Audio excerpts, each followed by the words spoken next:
Biz жер кодексinde, су кодексinde biz күтіп атқанбыз ушу 4 жылдан бeri. Кудайга шүгүр келатат. Баары эле жакшы эле келаткан, урматтуу депутаттар. Ортодон мондай кошулуп кеткендерди кошпогондочу.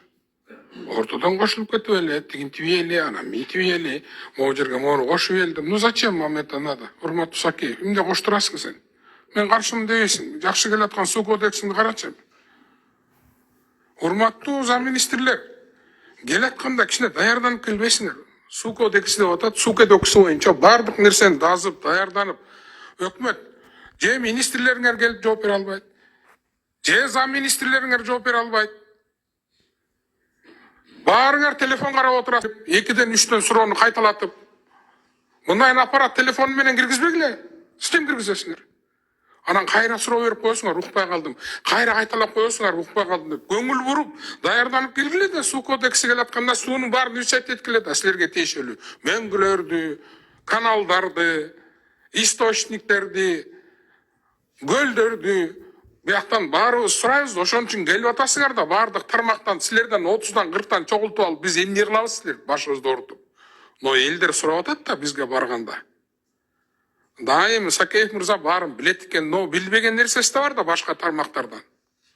Ошон үчүн баарыңарды чакырып атабыз. Силер жыргаганыбыздан чакырып, биякта башыңарды оорутуп эмне кылабыз биз? Жума сайын мына эл менен жолугушуп барам. Жума сайын Кудайга шүгүр, өкмөткө рахмат, сот объекттер бүттү, балган бүттү. Азыр эмне калды? Сакеев, эми сенин башыңды оорутабыз. Биз сени күндө каныңды ичебиз, түнүн менен. Эмне элде эмне көйгөй калды? Сугат суу, ичкен суу, каналдар. Жолду Кудайга шүгүр салып бүттүк, сот объекттерди салып бүттүк. Азыр ал эл бизден сугат суу менен каналдарды, ичкен сууну сурап атышат да. Кээ бир айылдарда алмаз эми баардык эле жерде эмес, Кудайга шүгүр. Кээ бир айылдарда мындай система бар, иштеп атпайбы подрядчиктериңчи. Анан урматтуу аппарат силерде мындай депутаттарга тарткыла да бизде иштейсиңерби, же силер өкмөттүн аппаратысыңарбы? Депутаттарды эле жаңылабыз, бир нерсени алып келетканда, мынау туура эмес, муну алып койгула, бул болбойт дебейсиңерби? Рахмат.